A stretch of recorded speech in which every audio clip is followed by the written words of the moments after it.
3 या 4 बार आया है। 4 बार आया?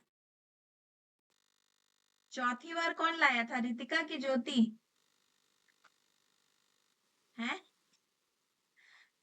चौथी बार एनईपी कौन लेके आया था? चलिए, ठीक है, आपने प्रयास किया, यही बहुत बड़ी बात है। मैं हंसी के लिए बोल रही थी, कोई माइंड पे मत लेना। तो अभी तक जो हमारी एनईपी आई है, आप लोगों को स्क्रीन शेयर हो रही है? एक बार कंफर्म कर दीजिए। जी दीदी। हम्म, ठीक है। तो अभी तक जो एनईपी है वो लगभग 3 बार आ चुका है। ठीक है, पहली बार 1968 में आया था। कब आया था? 1968। दूसरी बार इसी को अपोजिट कर दीजिए, यानी कि 1986। ठीक है, और तीसरी बार ये आपका एनईपी यानी कि 2020। तो अब तक कितनी बार जो आपकी नेशनल एजुकेशन पॉलिसी है वो चेंज हो चुकी है? कितनी बार हुई है? 3। 3 बार।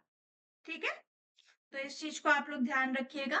तो आप लोग ऐसे भी याद कर सकते हो, 1968, देन 68 को अपोजिट कर दिया हमने 86 और 2020। ओके, तो 29 जुलाई 2020 को आपका ये एनईपी आया था, जिसे हम एनईपी यानी कि नेशनल एजुकेशन पॉलिसी 2020 के नाम से जानते हैं। ठीक है, अब इसके विषय में हम थोड़ा सा पढ़ेंगे कि इसके अंतर्गत क्या क्या है। तो हाल ही में प्रधानमंत्री नरेंद्र मोदी द्वारा नई राष्ट्रीय शिक्षा नीति लाई गई, जिसे सभी के परामर्श से तैयार किया गया। इसे लाने के साथ साथ ही देश में शिक्षा के परिव्यापक चर्चा आरंभ हो गई। ठीक है, शिक्षा के संबंध में गांधी जी का तात्पर्य बालक और मनुष्य के शरीर, मन तथा आत्मा के सर्वांगीण एवं सर्वोत्कृष्ट विकास से था। ठीक है, देखिए आप लोग नॉर्मली पढ़ते होंगे तो वहां पर भी आपको समझ में आता होगा कि शिक्षा जो है वो हमारी सर्वांगीण विकास करती है। क्या करती है? सर्वांगीण। ये प्रश्न भी टीचिंग एप्टीट्यूड वगैरह में पूछ लेता है, तो हमेशा ध्यान रखिएगा, शिक्षा जो है एक तो हमारा सर्वांगीण विकास करती है, और दूसरा हमें क्या, ये सतत चलने वाली है। ठीक है, ऐसा नहीं है कि अभी आप स्कूल में हैं तो आप शिक्षा ले रहे हैं या शिक्षण प्राप्त कर रहे हैं, आप कॉलेज में गए तो शिक्षण प्राप्त कर रहे हैं, ऐसा नहीं है। हम जीवन भर कुछ ना तो कुछ शिक्षा ग्रहण करते रहते हैं। ठीक है, तो वो कैसी है? सर्वांगीण है और सतत विकास है। ठीक है, चलिए आगे चलते हैं। इसी प्रकार स्वामी विवेकानंद का कहना था कि मनुष्य की अंतर्निहित पूर्णता को अभिव्यक्त करना ही शिक्षा है। इन्हीं सब चर्चाओं के मध्य हम देखेंगे कि 1986 की शिक्षा नीति में ऐसी क्या कमियां रह गईं जिन्हें दूर करने के लिए नई राष्ट्रीय शिक्षा नीति को लाने की आवश्यकता पड़ी। देखिए, मैंने अभी आपको स्टार्टिंग में ही बताया कि हमारी शिक्षा नीति कब कितनी बार आई है? 3 बार। 3 बार। कब कब आई है? 1968, 1986, 2020। हाँ, तो ऐसा क्यों होता है? नई चीज लाने की आवश्यकता क्यों होती है? जब पुरानी चीज में कोई गड़बड़ी हो, है ना? हमारे घर में यदि पुराना फ्रिज खराब होगा तभी हम नया फ्रिज लाएंगे ना।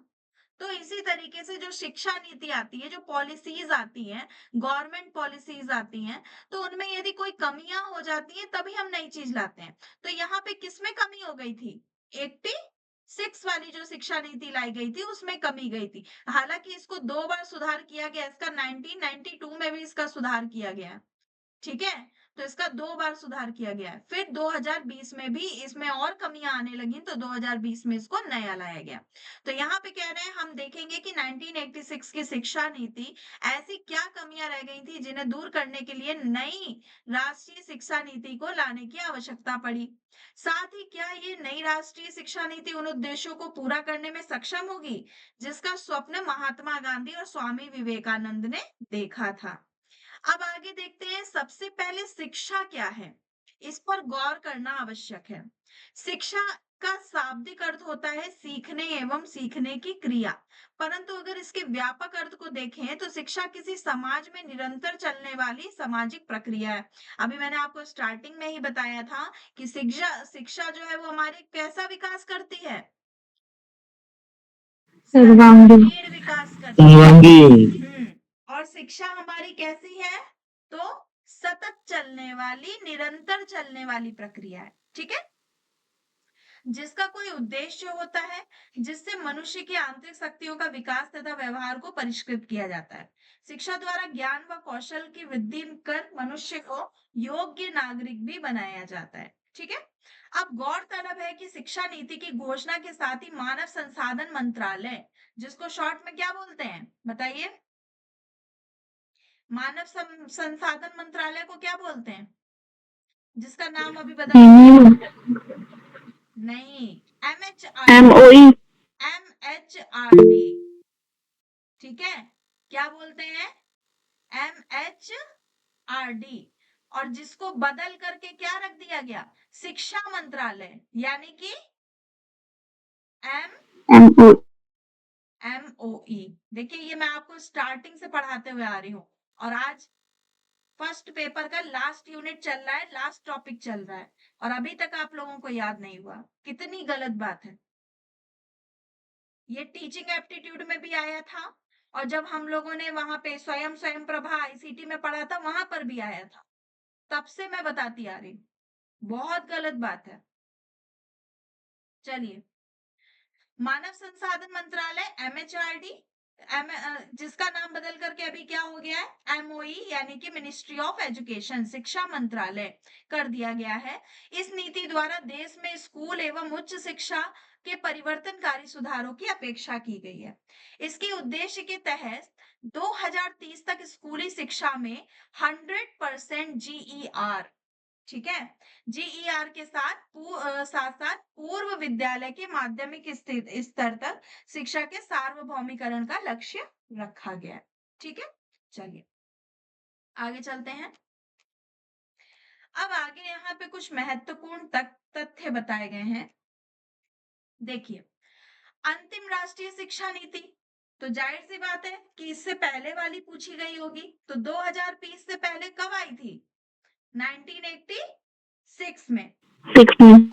हाँ, जिसमें मैंने आपको बताया था अभी स्टार्टिंग में कि यहाँ पर भी कुछ दिक्कत आ गई थी, तो 1992 में इसको चेंज किया गया था। मैंने बताया था ना कि वही तथ्य वहां पर अभी आपको पढ़ने हैं। तो क्या बोल रहा है कि जिसमें वर्ष 1992 में संशोधन किया गया था। ठीक है, आई 1986 में थी, लेकिन इसको 5 साल बाद ही बदलने का प्रयास किया गया। क्यों?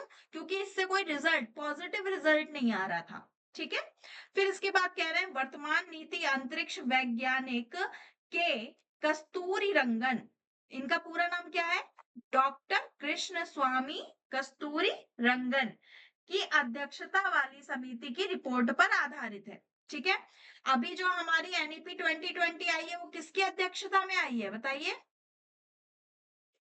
प्राइम मिनिस्टर नरेंद्र मोदी के। अरे भाई, अध्यक्षता डॉक्टर कृष्ण स्वामी कस्तूरी नंदन, इनकी अध्यक्षता में आई है NEP 2020। चलिए, नई राष्ट्रीय शिक्षा नीति 2020 के तहत वर्ष 2030 तक सकल नामांकन अनुपात कितना लाने को रखा गया है, 100%। इसको भी याद रखिएगा, कब तक रखा गया है, 2030 तक। ठीक है, और GER का फुल फॉर्म क्या है, ग्रॉस एनरोलमेंट रेशियो। ठीक है, इसको भी ध्यान रखिएगा। आगे कह रहे हैं नई शिक्षा नीति के अंतर्गत केंद्र व राज्य सरकार के सहयोग से शिक्षा क्षेत्र पर GDP के 6% हिस्से में सार्वजनिक व्यय का लक्ष्य रखा गया है। कितना GDP व्यय, कितना लक्ष्य रखा गया है, 6%। नई शिक्षा नीति की घोषणा के साथ ही मानव संसाधन प्रबंधन मंत्रालय का नाम परिवर्तित कर शिक्षा मंत्रालय का नाम रखा गया। ठीक है, ये मैंने अभी आप लोगों को पढ़ा दिया। अब ये जरा थोड़ा सा देख लीजिए, ये पॉइंट्स मुझे अलग अलग से यहाँ पे मिले थे। जैसे ये NHEB के बिल के तहत जारी की गई थी। अगर आपसे प्रश्न आता है ये किस बिल के तहत जारी की गई थी, तो NHEB के, ठीक है। इसका फुल फॉर्म क्या है, तो नेशनल हायर एजुकेशन बिल, ठीक है। फिर उसके बाद आप लोगों को पता ही है MHRD, जिसको शिक्षा मंत्रालय यानी कि MOE यानी कि मिनिस्ट्री ऑफ एजुकेशन कहते हैं। और MHRD का फुल फॉर्म क्या था, ministry of human resources development, यानी कि मानव संसाधन प्रबंधन मंत्रालय, ठीक है, हिंदी में। चलिए अब देखिए, अब जो पहले शिक्षा नीति थी, यानी कि जो पहले अंतिम चली आ रही थी, अंतिम कौन सी थी, NEP 2020 के पहले अंतिम कौन सी थी बताइए। 1986 जो 1986 में आई थी। हाँ, जो 1986 में आई थी, ठीक है। तो उसका जो क्राइटेरिया था वो था 10+2+3। क्या था, 10+2+3, यानी कि 10th क्लास, 10+2 यानी कि 12 क्लास और 3 साल ग्रेजुएशन, ऐसे था। लेकिन अभी जो NEP 2020 आई है उसका क्राइटेरिया क्या है, उसका डिजाइन क्या है, 5+3+4। क्या है, 5+3+3+4, यानी कि डबल 3 है बीच में। और पहले वाली का क्या था, 10+2+3। इतना क्लियर हुआ सभी को। जी। हाँ, अब देखिए इसमें जो आयु रखी गई है वो भी 3 से 18 रखी गई है। क्या, 3 से 18, यानी कि बच्चे को एडमिशन कब मिल जाएगा, 3 साल में, ठीक है। बच्चे का एडमिशन कब करवाया जाएगा, 3 साल में।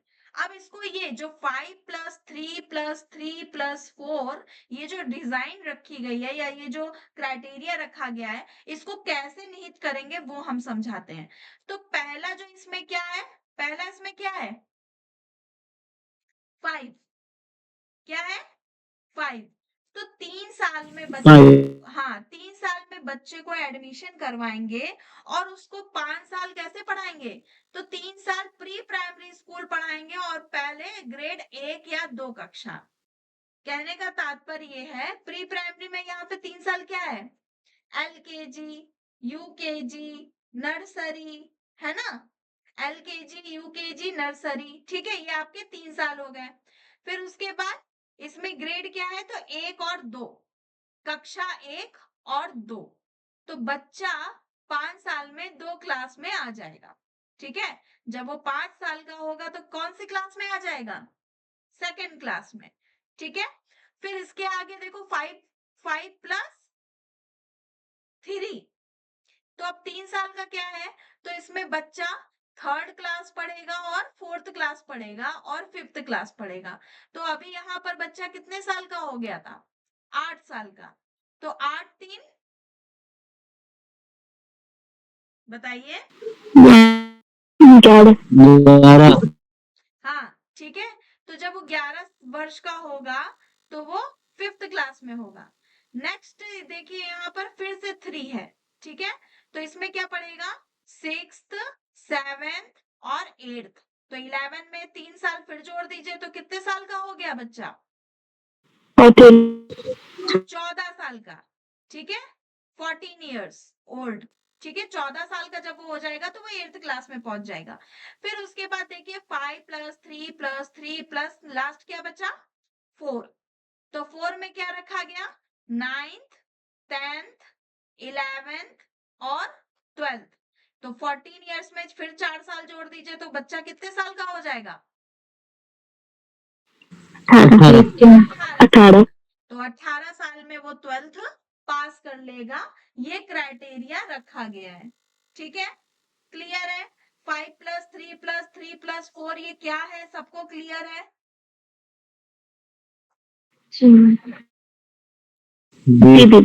हाँ चलिए अब आगे देखते हैं।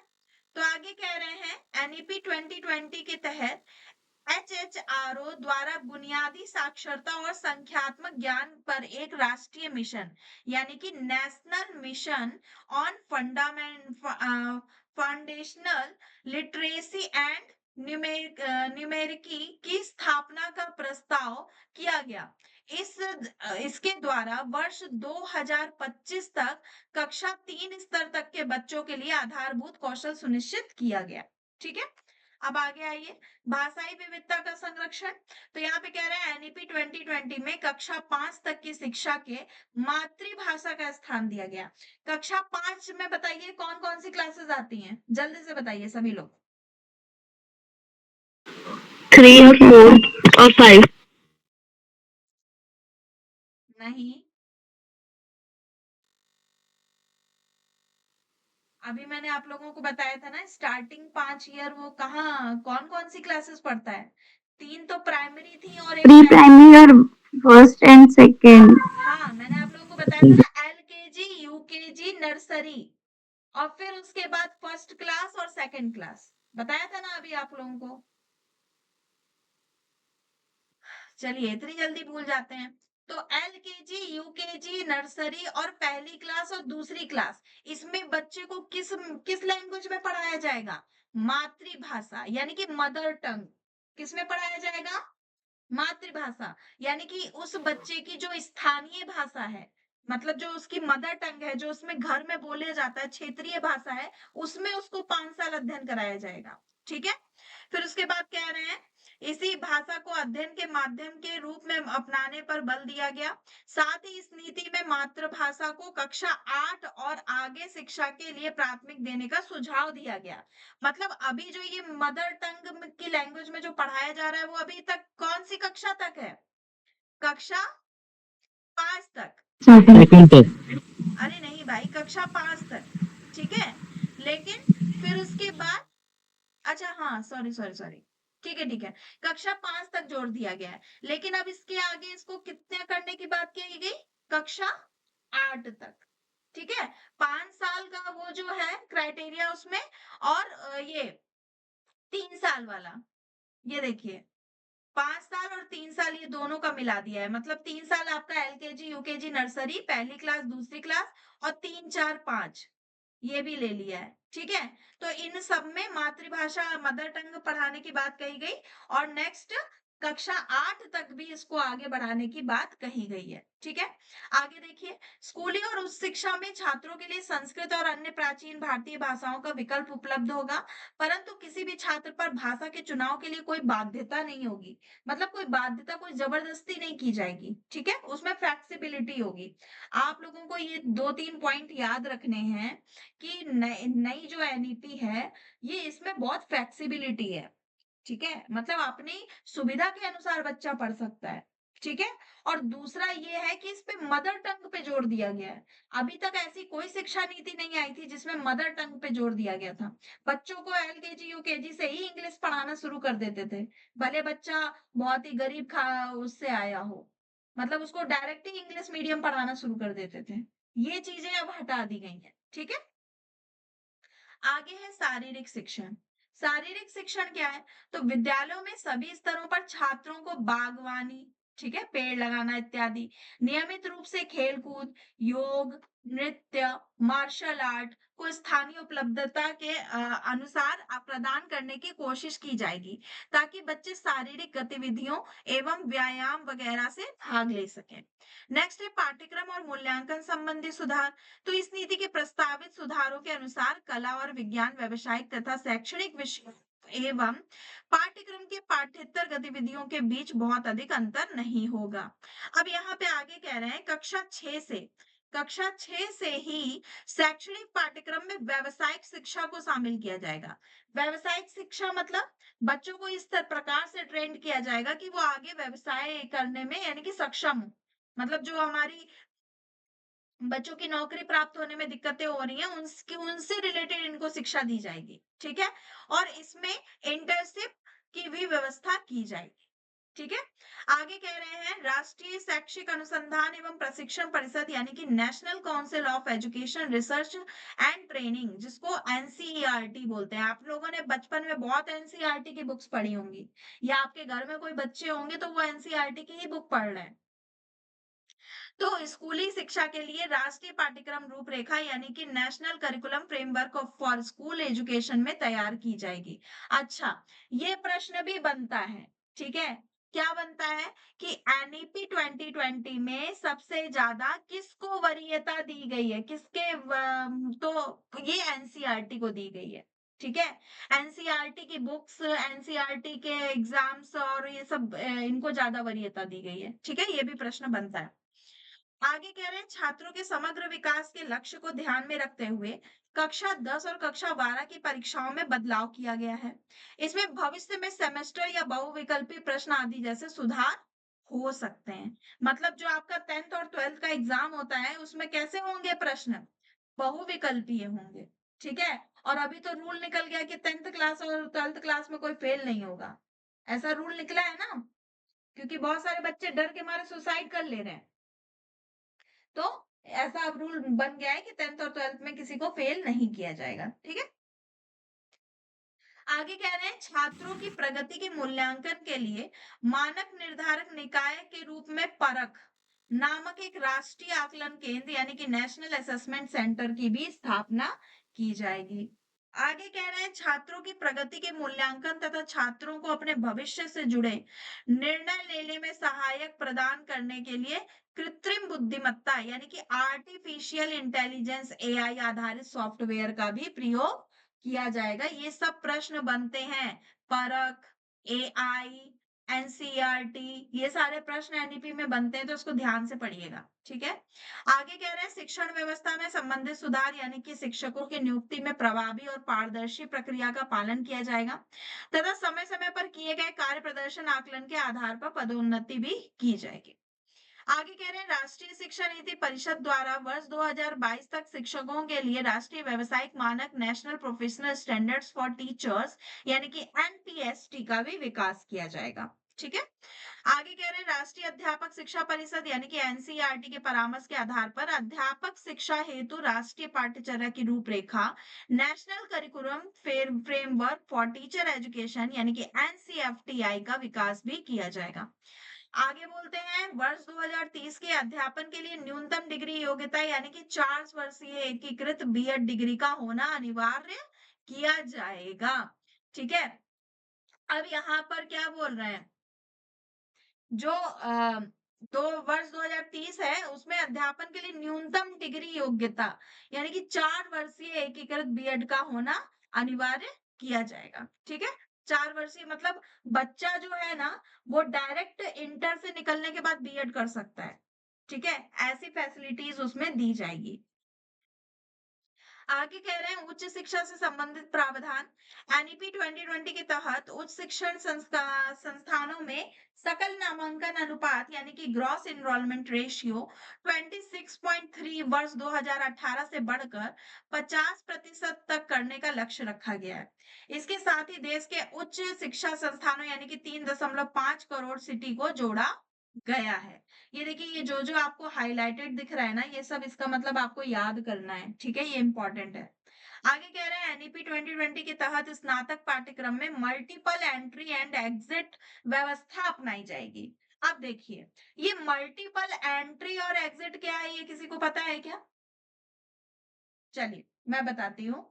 मल्टीपल एंट्री और एंड एग्जिट क्या है, इसमें कहने का तात्पर्य ये है कि जैसे पहले क्या होता था, जैसे 3 साल का बीए कर रहे हैं, ठीक है, 3 साल का जो बीए है वो कर रहा है बच्चा, तो उसमें क्या होता है, जैसे 2 साल उसने पढ़ा, ठीक है, तीसरे साल उसको कोई प्रॉब्लम हो गई, हेल्थ इशू हो गया या कुछ भी इशू हो गया, वो पढ़ नहीं पाया, 2 साल पढ़ा उसने और तीसरे साल में वो बाहर हो गया, तो उसका क्या होता था, पिछले 2 साल भी बर्बाद हो जाते थे, ऐसा होता था। अब ऐसा नहीं होगा, पर्टिकुलर हर साल का उसको प्रमाण पत्र मिलेगा। अगर उसने 2 साल भी पढ़ाई की है तो उसको एडवांस डिप्लोमा मिलेगा। ऐसा सरकार ने नियम करा है, मतलब आपका कोई भी साल बर्बाद नहीं जाएगा। ठीक है, तो इसमें क्या लिखते हैं, इसके तहत 3 या 4 वर्ष के स्नातक कार्यक्रम में कई छात्र कई स्तरों में पाठ्यक्रम को छोड़ सकेंगे और उन्हें उसी के अनुरूप डिग्री या प्रमाण पत्र भी प्रदान किया जाएगा। यदि मान लीजिए कोई बच्चा 1 साल ही पढ़ता है तो उसको क्या मिलेगा, प्रमाण पत्र मिलेगा, और यदि वो 2 साल पढ़ता है तो उसको क्या मिलेगा, एडवांस डिप्लोमा मिलेगा। यदि वो 3 साल पढ़ता है तो उसको स्नातक डिग्री मिलेगी, और चौथा साल भी अगर पढ़ लेता है तो 100 के साथ स्नातक मिलेगा। तो अब आपका बीए कितने साल का हो गया है, बताइए? 4 साल। 4 4 साल साल का, का। ठीक है? बीए में ही बीएड को इंक्लूड कर दिया जाएगा ना? हाँ, तो ये अब आपका 4 साल का हो गया है, ठीक है? तो यदि आप 1 साल पढ़ पाते हैं और आप आगे नहीं पढ़ पाते तो आपको प्रमाण पत्र मिलेगा। 2 साल पढ़ेंगे तो एडवांस डिप्लोमा मिलेगा। 3 साल पढ़ेंगे तो स्नातक डिग्री मिलेगी। स्नातक डिग्री मतलब जो आपका बीए होता था 3 साल का। और यदि आप चौथे साल भी पढ़ते हैं तो शोध के साथ आपको स्नातक भी मिलेगा। क्लियर है सभी को? जी हाँ, जी आगे जी दीदी। विभिन्न उच्च शिक्षा संस्थानों में प्राप्त अंकों क्रेडिट को डिजिटल रूप से सुरक्षित रखने के लिए एकेडमिक बैंक ऑफ क्रेडिट दिया जाएगा। यानी कि आपके जो अंक प्रमाण पत्र हैं या क्रेडिट है, मतलब जो भी आपको डिग्रीज वगैरह मिलती हैं, उनको आप सुरक्षित रख सकते हो। कहाँ रख सकते हो?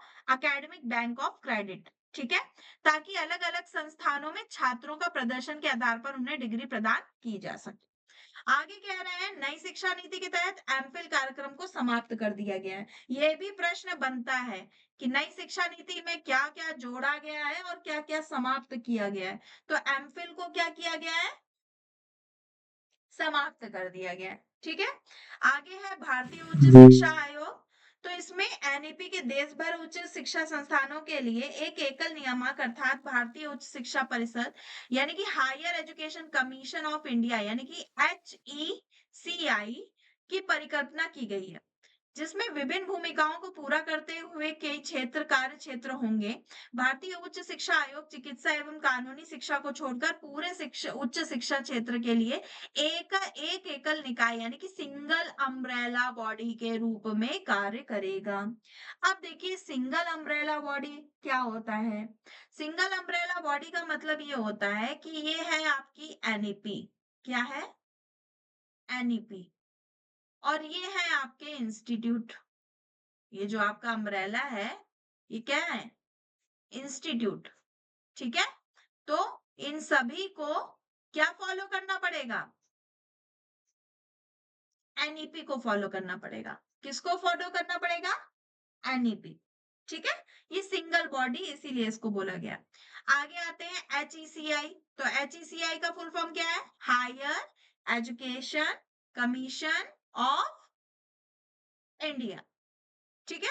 तो इसमें क्या कह रहे हैं? तो उच्च राष्ट्रीय उच्चतर शिक्षा नियामकीय परिषद यानी कि national higher education regulatory council यानी कि NHERC यह शिक्षक शिक्षा सहित उच्च शिक्षा क्षेत्र के लिए एक नियामक कार्य करेगा।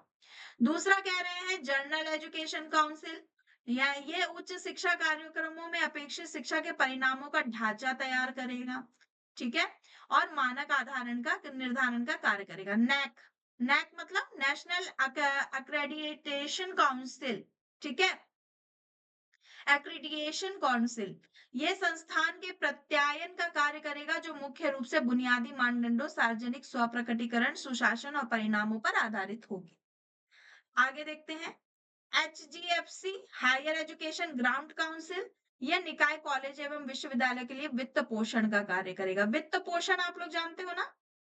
स्कॉलरशिप, ठीक है? स्कॉलरशिप के लिए काम करेगा।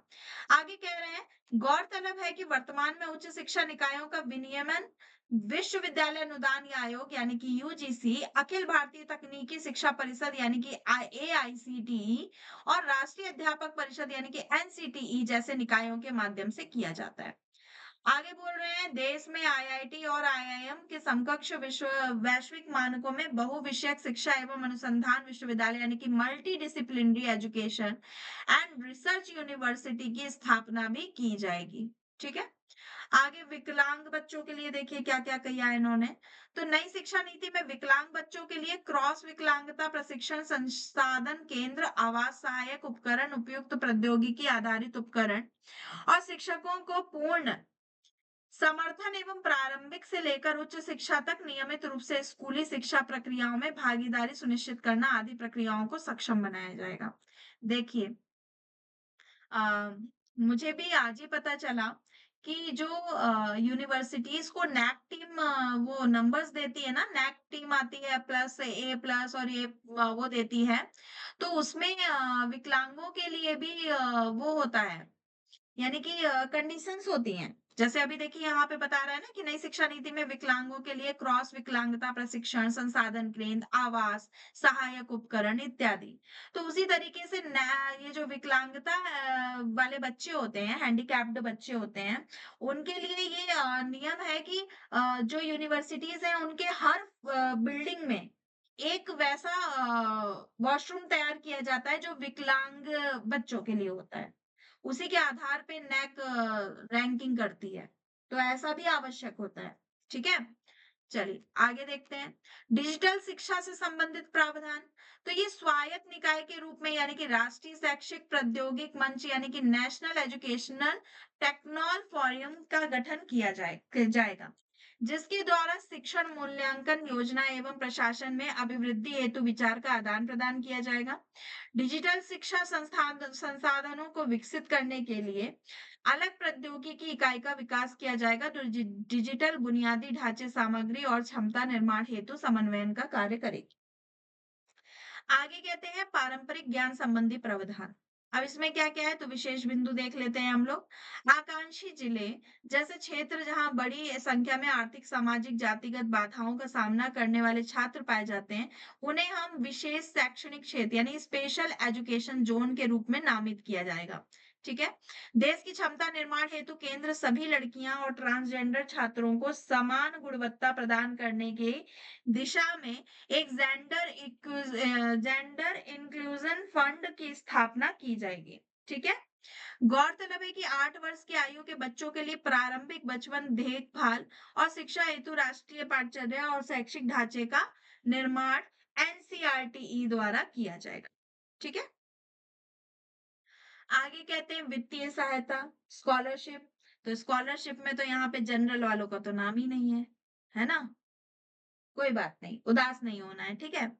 तो यहाँ पे वित्तीय सहायता किसको किसको मिल रही है तो एससी, एसटी और ओबीसी। ठीक है। अन्य सामाजिक और आर्थिक रूप से वंचित समूहों से संबंधित मेधावी छात्रों को प्रोत्साहन के रूप में वित्तीय सहायता प्रदान की जाएगी। आगे कहते हैं राष्ट्रीय शिक्षा नीति 1986। इस नीति का उद्देश्य असमानताओं को दूर करने, विशेष रूप से भारतीय महिलाओं, अनुसूचित जनजातियों और अनुसूचित जाति समुदायों के लिए शैक्षणिक अवसर की बराबरी करने का विशेष जोर देना था। अच्छा, अब इसी बात पे बताइए अनुसूचित जनजातियां कौन सी होती हैं, अनुसूचित जाति कौन सी होती है, बताइए। जनजाति किसे कहते हैं?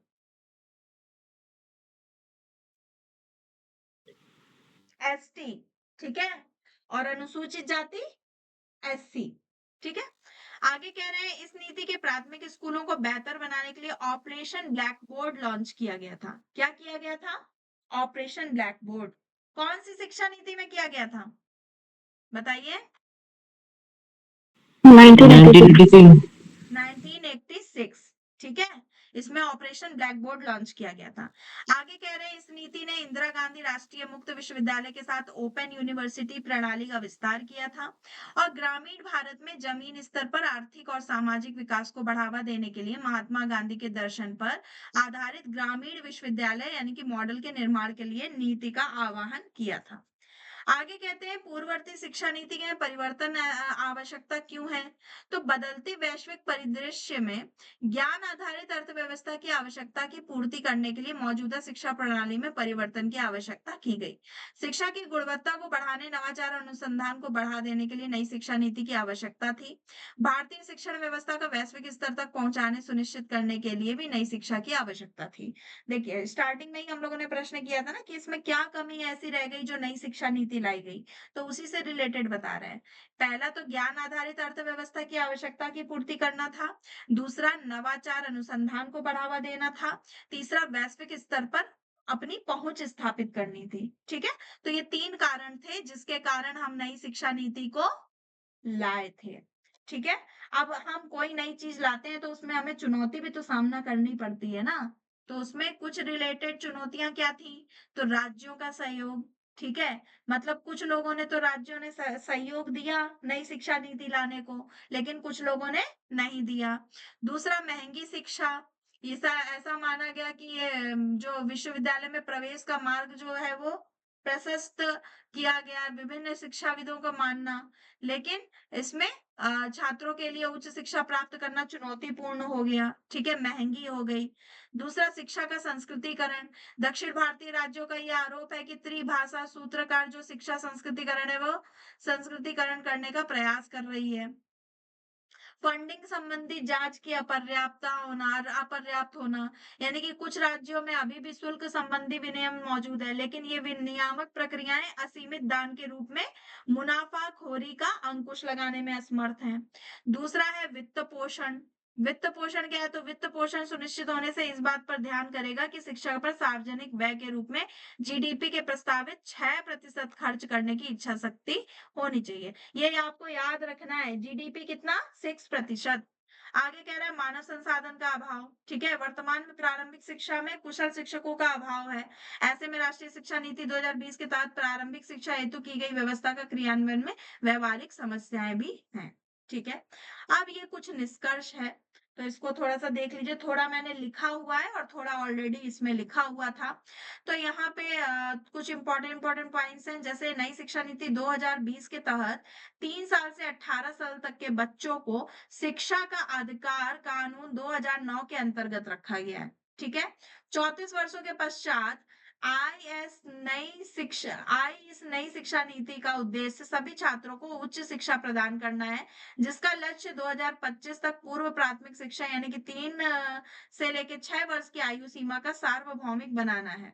ठीक है, स्नातक शिक्षा में आर्टिफिशियल इंटेलिजेंस यानी कि एआई, 3D मिशन और डेटा विश्लेषण, जैव प्रौद्योगिकी आदि क्षेत्रों के समावेशन से अत्यधिक क्षेत्रों में भी कुशल पेशेवर तैयार होंगे और युवाओं को भी रोजगार की क्षमता में वृद्धि होगी। ठीक है, अब कुछ एनईपी से रिलेटेड कुछ पॉइंट्स हैं, जैसे नीति आयोग या national institution for transforming India ना तो एक संवैधानिक निकाय है, शक्तियां एवं कार्य संविधान से ये प्राप्त करता है, और ना ही संसद के अधिनियम के माध्यम से पारित कर एक वैधानिक निकाय है। ठीक है, इसे एक थिंक टैंक के रूप में देखा जा सकता है, जो ऊपर से नीचे की ओर रुख करने के बजाय सहकारी संघवाद को बढ़ावा देगा। इस तरीके से ये आपकी राष्ट्रीय शिक्षा नई नीति जो है ये समाप्त होती है। ठीक है, अब थोड़ा सा इससे रिलेटेड हम यहाँ पर प्रश्न करेंगे। किसी का कोई प्रश्न है तो पूछ लीजिए। किसी का कोई प्रश्न है? नहीं दीदी। बाकी लोग? हम्म, ठीक है, ठीक है, तो हम लोग कुछ प्रश्न करेंगे। तो सभी को दिख रहा है?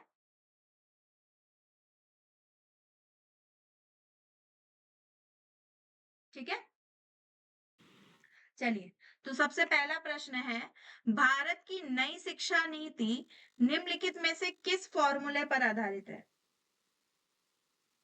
सभी डी। लोग गूगल मीट के मैसेज चैट बॉक्स में देंगे। ठीक है, गूगल मीट के मैसेज चैट बॉक्स में सभी लोग आंसर दीजिए, और सभी लोग देंगे, ये नहीं कि एक दो लोग दे रहे हैं।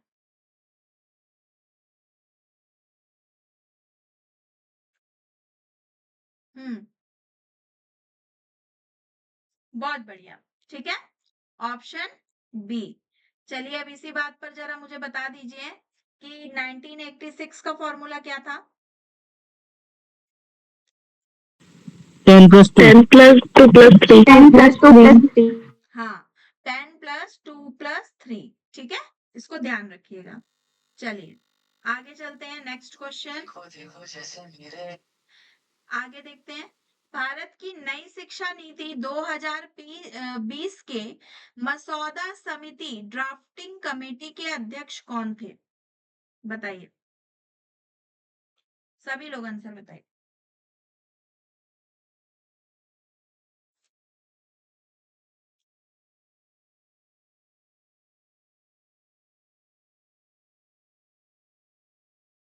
सभी लोग आंसर देंगे, एक दो लोग नहीं दे रहे हैं।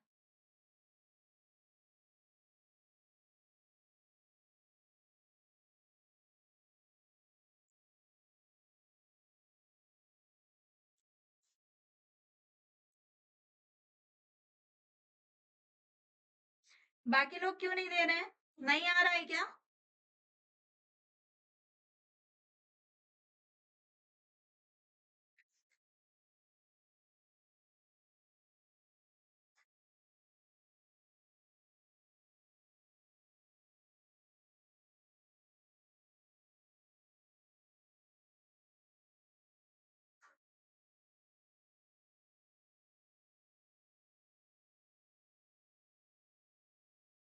ठीक है, तो इसका आंसर क्या है? डॉक्टर कृष्ण स्वामी कस्तूरी रंगन। ठीक है, आंसर बी। चलिए नेक्स्ट क्वेश्चन कीजिए। नई राष्ट्रीय शिक्षा नीति को किस बिल, अरे सॉरी सॉरी, इसका आंसर ही आ गया। ओके, चलिए कोई बात नहीं, इसका आंसर आ गया है तो ठीक है, देख लेते हैं हम लोग।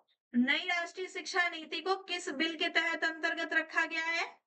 तो ये मैंने आप लोगों को पढ़ाया था, NHEB, है ना? पढ़ाया था ना?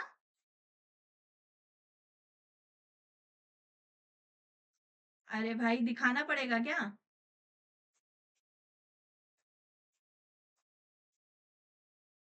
ये देखिए, यहाँ मैंने पढ़ाया था ना, ये NHEB बिल के तहत जारी किया गया था। NHB का फुल फॉर्म क्या है? National higher education bill. Clear है? चलिए आगे चलते हैं।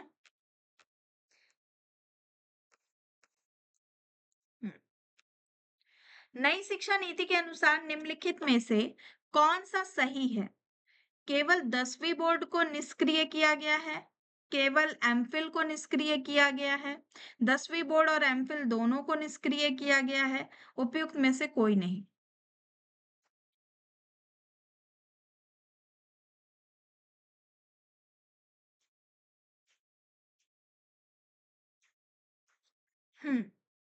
तो आंसर देखते हैं हम लोग।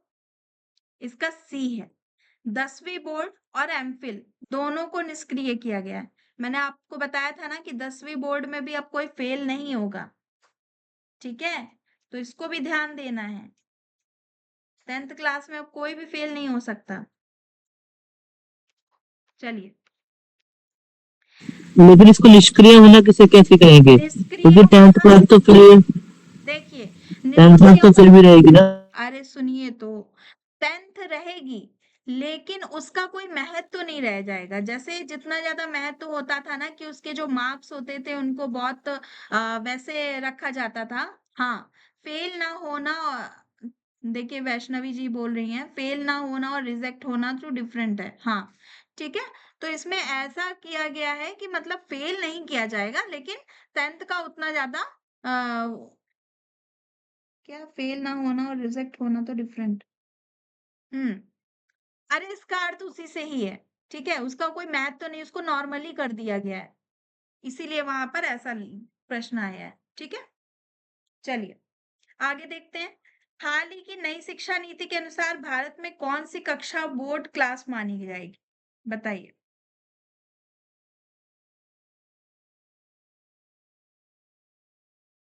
अब देखिए इसमें भी आप लोगों को कंफ्यूजन होगा, है ना? तो देखिए यहाँ पर बी, ठीक है, यानी कि बोर्ड क्लास जो अब मानी जाएगी वो कौन सी मानी जाएगी? 12th B. ठीक है, 12वीं जो है उसी को ही बोर्ड माना जाएगा।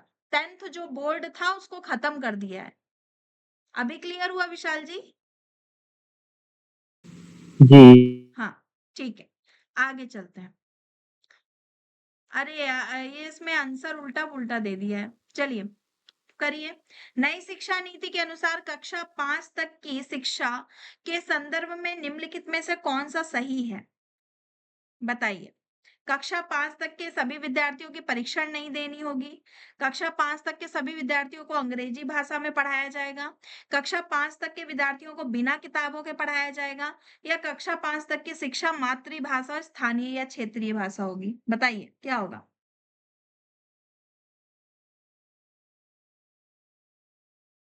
चलिए, सभी लोगों ने आंसर दिया है डी। ठीक है, यानी कि कक्षा 5 तक की शिक्षा मातृभाषा और स्थानीय या क्षेत्रीय भाषा हो। बहुत बढ़िया। ठीक, नेक्स्ट क्वेश्चन कीजिए। नई शिक्षा नीति पर भारत सरकार ने जीडीपी का कितना पैसा खर्च करने की बात कही है?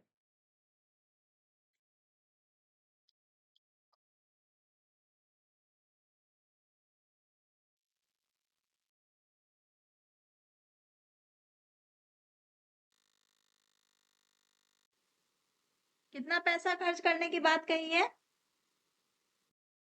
तो 6%। ठीक है, चलिए ये इसका आंसर बी। ठीक है, सही है।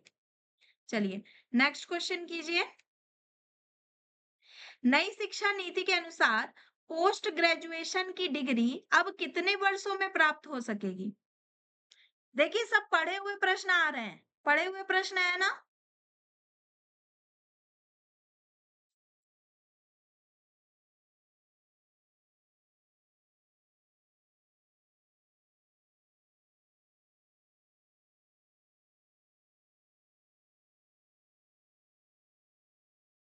अच्छा, यहाँ पे सबका गड़बड़ा गया। किसी ने 1 वर्ष लिखा है, किसी ने 4 वर्ष, किसी ने 3 वर्ष।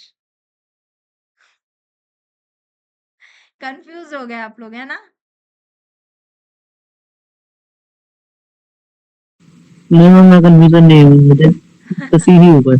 चलिए आंसर देख लेते हैं। तो 1 वर्ष। ठीक है, आपका जो ग्रेजुएशन है वो 4 वर्ष का कर दिया गया है और पोस्ट ग्रेजुएशन जो है वो आपका 1 वर्ष का कर दिया गया है। ठीक है, चलिए आगे चलते हैं। नई शिक्षा नीति के अनुसार कॉलेज की डिग्री को कितने वर्ष की कर दिया गया है? बताइए।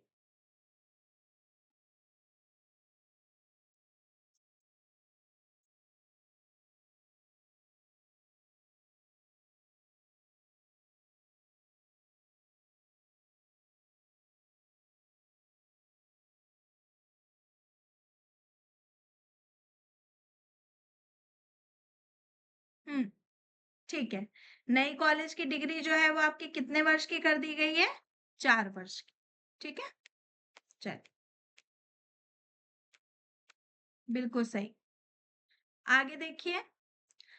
प्रतिभाशाली बच्चों के लिए शिक्षण विधियों को बढ़ावा देना चाहिए। अमूर्त साच यानी कि एब्स्ट्रैक्ट थिंकिंग, समस्या सुलझाने का कौशल, ए बी दोनों, उपयुक्त में से कोई नहीं। बताइए।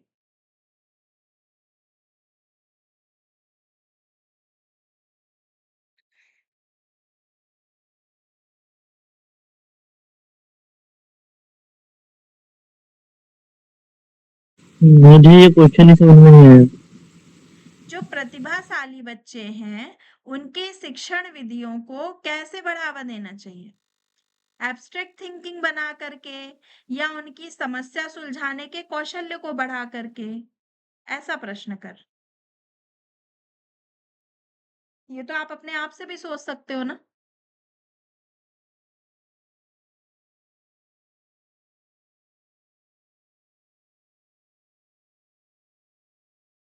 चलिए आंसर देखते हैं।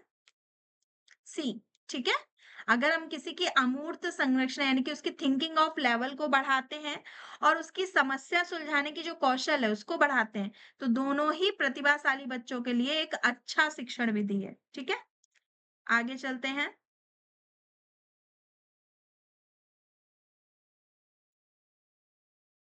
समावेशी शिक्षा का उद्देश्य है क्या?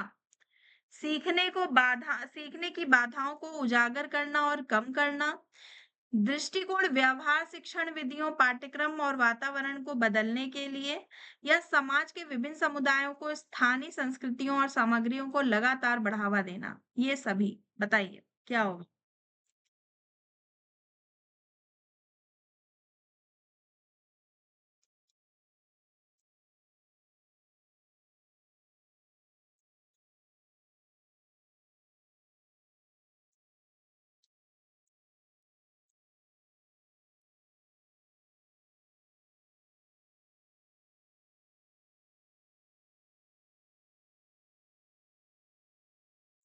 चलिए आंसर देख लेते हैं।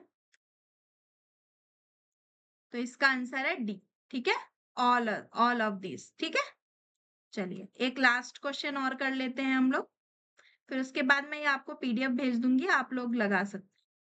कक्षा में एक शिक्षक को अपनी आवाज की पिच रखनी चाहिए, मतलब जो कक्षा में व्यक्ति पढ़ा रहा है उसकी पिच कैसी होनी चाहिए? पर्याप्त उच्च, निम्न, मध्यम या कुछ समय कम और कुछ समय अधिक? बताइए कैसी होनी चाहिए?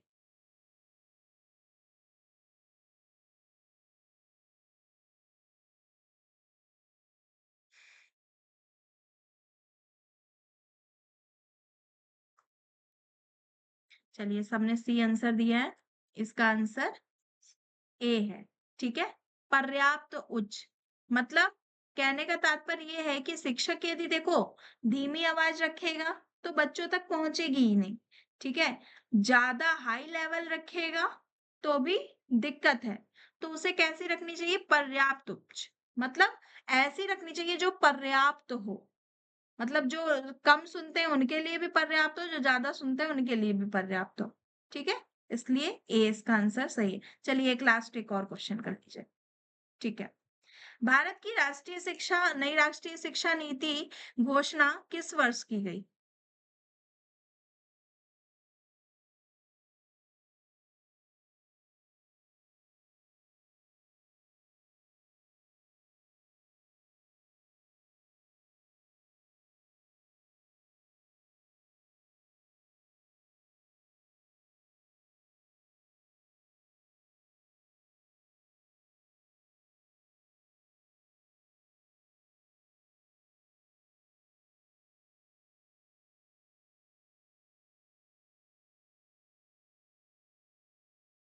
यहाँ पर घोषणा से रिलेटेड प्रश्न पूछा गया है, इसका आंसर देखिए बी।